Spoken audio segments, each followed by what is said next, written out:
Okay, let's unpack this. We're diving deep into a topic that, frankly, the media has done a real number on. Dissociative Identity Disorder, or DID. Hmm. For a long time, it was known as multiple personality disorder. And, conversationally, you might hear it called splitting personality. It's absolutely a topic where popular portrayal and clinical reality are just worlds apart. There's so much confusion Hmm. and, well, sensationalism clouding what it actually is. And that's exactly why we're doing this deep dive. You've handed us this stack of articles and research, and our mission is really to use only this material to cut through all that noise. Yeah. We want to give you, the listener, a clear, accurate picture of DD, its true nature, causes, symptoms, how it's diagnosed, and maybe most importantly, how it differs from conditions it's often mistaken for. And yes, absolutely debunking those persistent myths. That's crucial because they create significant barriers for people who are actually suffering. Definitely. So let's start right at the beginning, drawing directly from these sources. At its core, what is dissociative identity disorder? Okay, so our sources describe DID as a complex mental state. It's marked by a profound disruption of a person's identity, their memory, and also their consciousness. A disruption. Okay. Yeah, and it's part of a group called dissociative disorders. Basically, these involve an involuntary kind of unhealthy disconnection from things like thoughts, memories, feelings, even one's surroundings or sense of self. And that disconnection isn't just random, is it? The sources suggest it serves a purpose, like an escape. Precisely. Think of it as a psychological survival mechanism. When reality becomes unbearable, especially in situations of overwhelming trauma, dissociation can be a way to mentally escape. Makes sense. And while there are other dissociative disorders, like feeling detached from yourself or having memory gaps, DID has a very specific central characteristic. Which is the presence of these distinct identity states. Is that right? That's right. The sources really highlight the presence of two or more distinct personality states or identities. They're often called alters. Alters. Okay. And these states can recurrently take control of the person's behavior. Okay, and this is clearly where the older name, multiple personality disorder, came from. But the shift to dissociative identity disorder, that seems really significant. It really is. And the sources explain this change wasn't just, swapping labels. It reflects a much better understanding. It's not about developing new, separate personalities. Oh, okay. It's understood now as a fragmentation of one single identity that just wasn't able to properly integrate, usually because of trauma during development. So it's more like pieces of the self that couldn't connect, rather than multiple whole people inside one body. That distinction makes so much more sense, especially when you think about the underlying cause. And the sources are incredibly clear about what overwhelmingly causes this fragmentation. They are, yeah. DID is profoundly linked to severe, chronic, often repetitive traumatic experiences. And critically, these happen during early childhood developmental periods. Right. We're talking about things like severe abuse or neglect, emotional, physical, sexual, or maybe unpredictable or terrifying caregivers, witnessing extreme violence, even experiences like war or kidnapping. Really overwhelming stuff for a child. And the data supporting this in the sources, it's quite compelling, isn't it? Disturbingly so. The statistics cited indicate that a staggering 90% to around 95% of individuals diagnosed with dissociative disorders, or DD, specifically report a history of childhood abuse or neglect. 90 to 95%. Wow. So when a child faces something inescapable and terrifying, the mind essentially finds a way out by psychologically splitting. Is that the idea? Exactly. When a child is trapped in a terrifying situation, they can't physically escape, so their mind dissociates. It's a way to make the unbearable feel like it's happening to someone else. Right. I got a psychological partition just to survive the experience. Right. An aspect of the child might just psychologically detach or sort of transfer the overwhelming thoughts and feelings onto another part of themselves. It sounds like an ingenious, though really desperate survival strategy for an impossible situation. But the sources point out the paradox here. This incredible adaptation in childhood becomes a major problem later on. That's the high cost, exactly. What was protective in that inescapable traumatic environment becomes a debilitating disorder in adulthood. The brain kind of gets stuck and continues to use this dissociative strategy even when the danger is long gone. And that prevents. It prevents the person from developing a unified, cohesive sense of self and leads to this ongoing fragmentation and distress. So what does this fragmentation, this high cost of survival, actually look like for someone living with DDI? What are the key symptoms the sources describe?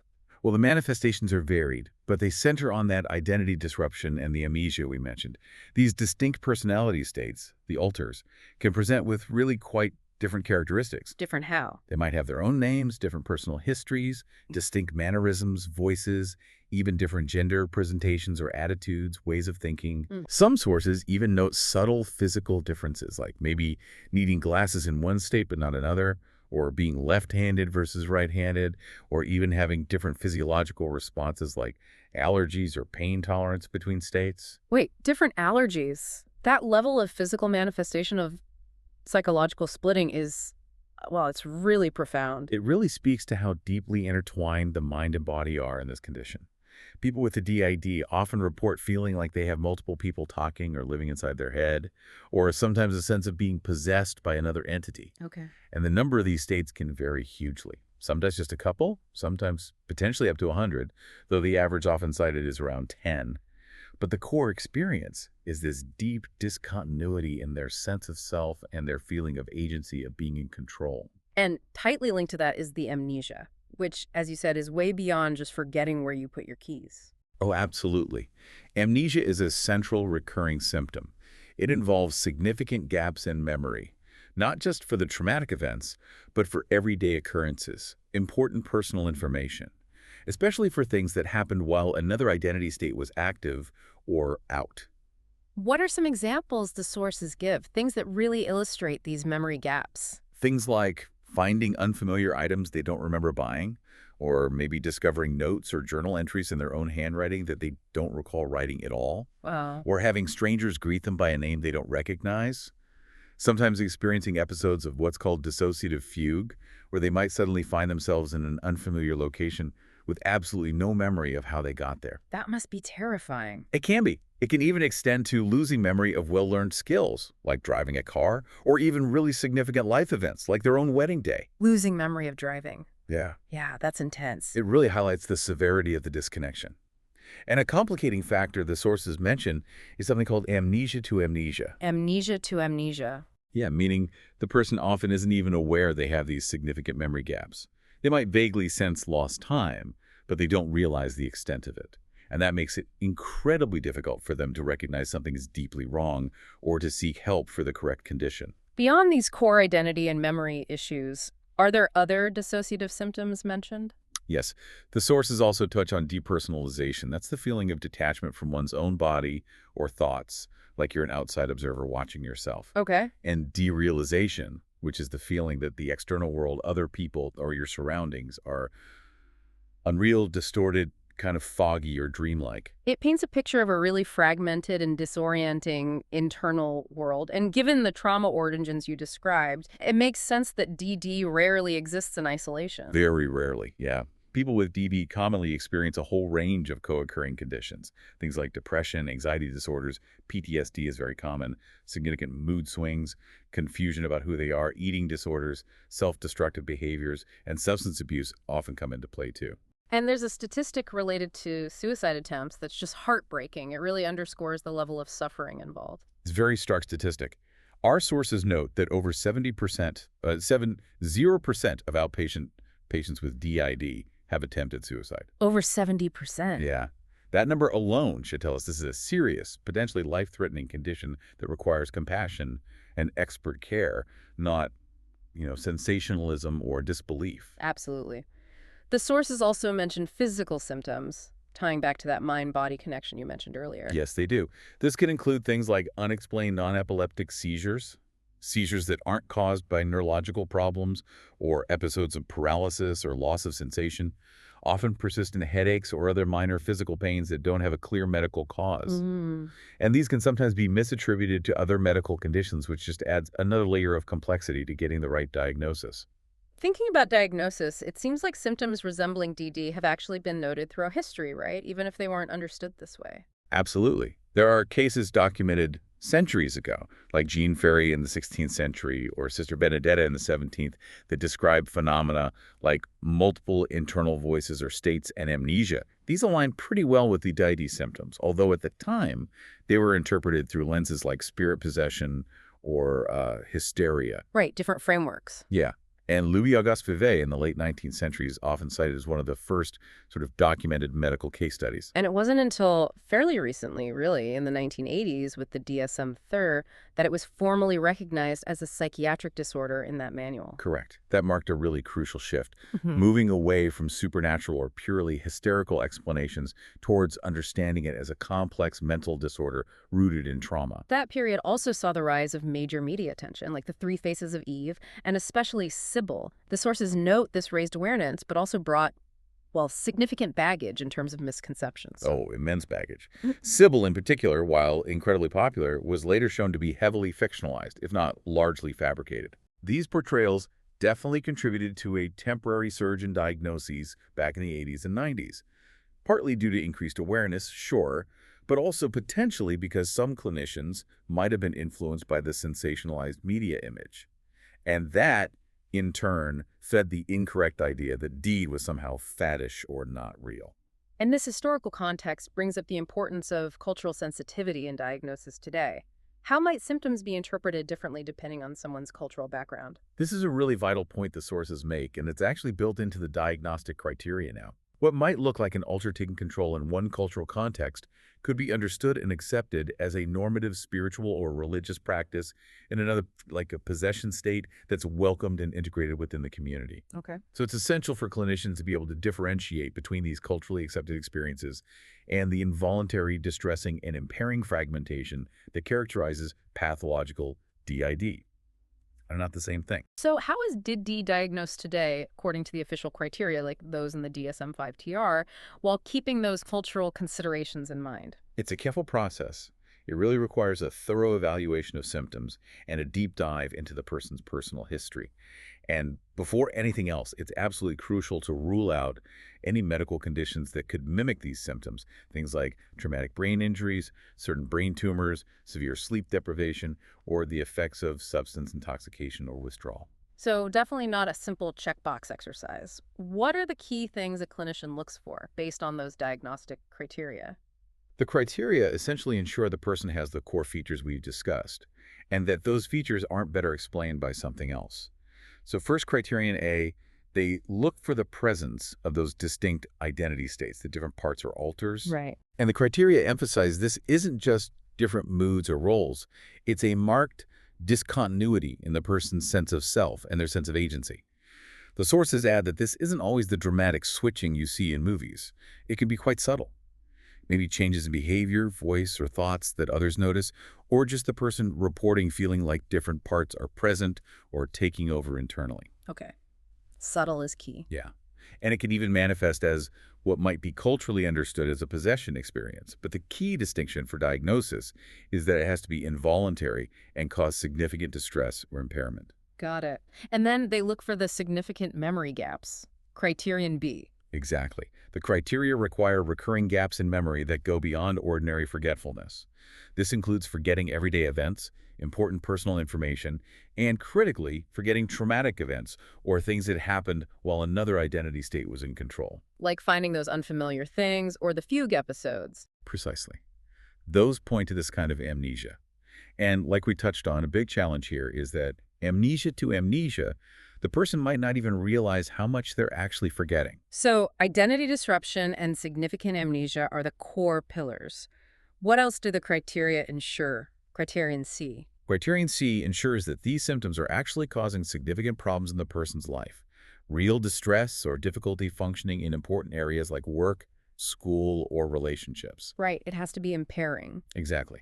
This confirms it's a disorder causing genuine suffering, not just a collection of interesting or unusual experiences. And this is where the cultural sensitivity comes back in, criterion D. Yes, criterion D explicitly requires that these symptoms are not a normal, accepted part of a person's cultural or religious practice. It's about distinguishing that involuntary, distressing fragmentation from culturally integrated spiritual experiences. It also rules out normal childhood fantasy play or imaginary friends and kids. Okay. And finally, criterion E is ruling out other medical or substance causes. Correct. The criteria make absolutely sure these symptoms aren't better explained by the physiological effects of a substance, like alcohol blackouts, or another medical condition, like certain types of seizures. It sounds like Getting the correct diagnosis must be incredibly challenging, not just because it's complex, but because the very nature of the disorder itself seems to make it hidden. It is a significant challenge. The sources note that DID is often mostly hidden and not easily recognizable. People with DID often actively conceal their symptoms. They maybe learn to do that to survive, or they might try to rationalize away the amnesia and lost time. Right. And even clinicians who aren't specifically trained in complex trauma and dissociation can miss the subtle signs. They might be looking for that dramatic movie version when the reality is often much more subtle shifts in behavior, internal experience, or reported gaps. This is why, unfortunately, delayed diagnosis is very common. And delayed diagnosis means delayed or sometimes incorrect help, which brings us to the need to differentiate DID from other conditions it gets confused with. The big one, probably because of the old name, is schizophrenia. How are they truly different? This is such a crucial distinction, and the confusion is incredibly widespread. But the fundamental difference is this. DID is about a fragmentation of identity. Schizophrenia is a psychotic disorder characterized by what used to be called a splitting of the mind from reality. It involves delusions, hallucinations, disorganized thinking. Okay, so DID is fragmented selves. Schizophrenia is fragmented reality. That's clear. Precisely. While someone with DID might hear internal voices the alter's communicating, and someone with schizophrenia might hear voices too, the nature is different. Psychosis, that break from reality, is central to schizophrenia. People with DID generally have their grip on reality, unless perhaps they're overwhelmed by trauma-related intrusions like intense flashbacks. And the causes and treatments differ too. Completely. Severe childhood trauma is the established cause for DID. For schizophrenia, it's understood to involve complex genetic and neurobiological factors, and the treatments are distinct. Long-term, trauma-focused therapy is key for DID, whereas antipsychotic medication is the primary treatment for schizophrenia. Okay, that's a very clear distinction. How about bipolar disorder? People sometimes see mood swings in DID and might confuse it with bipolar. Another important one to differentiate, yes. Bipolar disorder is fundamentally a mood disorder. It's characterized by significant, sustained swings between periods of depression and periods of mania or hypomania. Right, mood states. Yeah. While people with DID often do have co-occurring mood swings as part of their complex presentation, depression and anxiety are common. The core issue in DID isn't the mood itself. It's the distinct identity states taking control and the associated amnesia. The underlying mechanism is totally different. One is about mood regulation. The other is a trauma response impacting identity structure and memory. Got it. And just having different facets of your personality, which we all do. I mean, I act differently at work than with friends. How is that fundamentally different from the identity states in DID? That's a great question. We all have different roles or ways we present ourselves, absolutely. But crucially, you have a continuous sense of being you across those situations. Right. I feel like me. You remember what you did in both settings, and you feel like the same person exhibiting different behaviors. In DID, there's a significant lack of connection and often a profound amnesia between the different identity states. The states can have vastly different perceived histories, preferences, ways of thinking, sometimes even those physical characteristics we mentioned. And the person often experiences the thoughts, feelings, or actions coming from another state as not mine or belonging to someone else entirely. It's a fundamental discontinuity of self. This brings us right back to the media problem. The sources really call out how movies like Sybil and, more recently, Split have just warped public perception so badly. They've been incredibly damaging, unfortunately. Sybil, as we said, was presented as true, but later revealed to contain significant fabrications. And Split presented a completely unrealistic and frankly harmful caricature. It portrayed someone with DD as this dangerous, inherently violent psychopath capable of impossible physical transformations. Yeah, that was something else. And it's just absolutely not representative of the vast majority of people living with the disorder. It fuels stigma and fear. Okay, let's use the sources now to directly confront some of those persistent myths head on. Myth number 1.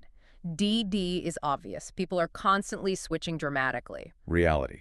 Absolutely not. As the sources state clearly, D is often hidden and subtle. Dramatic, obvious switching in public is actually rare, maybe only seen in about 5–6% of cases, according to some estimates. People with DD typically work very hard to conceal their symptoms, especially once they understand what's happening, to try and appear normal and avoid stigma or potential negative consequences. Okay. Myth 2. People with DD are psychotic or out of touch with reality. Reality. Generally false. Unless they are experiencing overwhelming trauma flashbacks, which can feel very real, people with DAD usually maintain their grip on reality. While they can experience auditory hallucinations, like hearing the alter's voices internally, these are typically different from the kinds of delusions and disorganized thinking characteristic of schizophrenia. The voices are often experienced as internal dialogues or distinct thought streams, rather than external, bizarre, or commanding voices disconnected from the self. Gotcha. Myth 3, and this is a big one. People with DDD are dangerous or violent. Reality. This is a deeply harmful and inaccurate myth, largely fueled by those sensationalized media portrayals. People with DD are not inherently more violent than the general population. Any behaviors that might seem unusual or concerning are almost always rooted in fear, attempts at self-protection, or sometimes reenactments stemming from their traumatic past. Statistically, they are far, far more likely to be victims of violence and re-victimization than perpetrators. That's a really important point. Okay, myth 4, DD is extremely rare. Reality. It's actually less rare than most people think. The sources cite a prevalence of around 1% of the general population. That's actually comparable to the prevalence of schizophrenia. 1%? Wow. Yeah. It appears rare, mostly because, as we've discussed, it's often hidden, frequently misunderstood or misdiagnosed, sometimes for many years, due to lack of awareness and specialized training among some clinicians. Okay. Myth 5, DD is untreatable. Hopeless situation. Reality, thankfully, this is completely false. DD is certainly a serious, complex condition, no doubt about it, but it is treatable with the right kind of specialized therapy. Recovery and significant improvement in functioning are absolutely possible. That's good to hear. And the last big myth, the one often tied into controversies about therapy itself, that therapists somehow create DD or implant false memories of trauma. Reality. The sources strongly refute this so-called fantasy model or iatrogenic model. There is simply no credible research evidence supporting the idea that therapists typically induce DD or systematically create false memories of abuse. On the contrary, decades of extensive research consistently link DD to severe, verifiable childhood trauma. Furthermore, DD is diagnosed in individuals who are completely unaware of the disorder before seeking help, and it's found across diverse cultures with very different therapeutic approaches, all pointing back to trauma as the genuine root cause, not therapeutic suggestion. So the evidence points squarely at trauma, not therapists making it up. Correct. The idea that it's created by therapy is largely a debunked fringe theory. Okay. So with those crucial myths addressed, let's just finish by touching briefly on treatment. What does effective treatment for DD look like, according to the sources? Because it's so deeply rooted in trauma, the consensus in the sources is clear.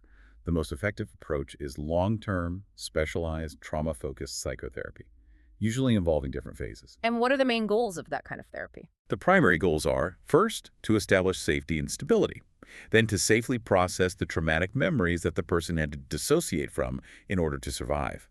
Also, to help manage the challenging symptoms like the amnesia, the internal conflicts, and the distress caused by the fragmentation.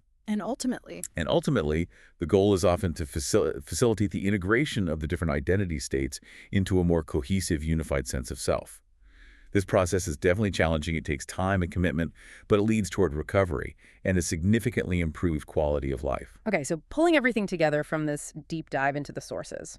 Dissociative identity disorder is definitely not the sensationalized, dramatic condition we often see depicted in movies. It's a complex, often hidden, and very serious mental health condition. Exactly. It's overwhelmingly rooted in severe childhood trauma, leading to fragmented identities, these alters, and debilitating memory gaps. It is not inherently violent or psychotic. Getting an accurate diagnosis requires careful, specialized clinical assessment, guided by established criteria that help distinguish it from other conditions and also from normal cultural experiences. And critically, it is treatable with specialized therapy focused on trauma integration. It's not nearly as rare as people think, but it is often missed or misunderstood. Which means accurate understanding, public education, and active destigmatization are just absolutely vital. We need these so that individuals living with DID can actually access the necessary support and the expert treatment they need without facing harmful judgment, disbelief, or stigma. Definitely. As we wrap up this deep dive, maybe take a moment to consider the almost unbelievable lengths the human mind can go to, the strategies it develops, just to survive truly unbearable childhood circumstances. Hmm. And think about how that desperate life-saving strategy from childhood can leave such profound, often hidden echoes that continue to shape a person's reality, their sense of self, for decades after the danger has passed. It's a testament to human resilience, yes, but also a powerful, sobering reminder of the devastating and complex impact of early, inescapable trauma.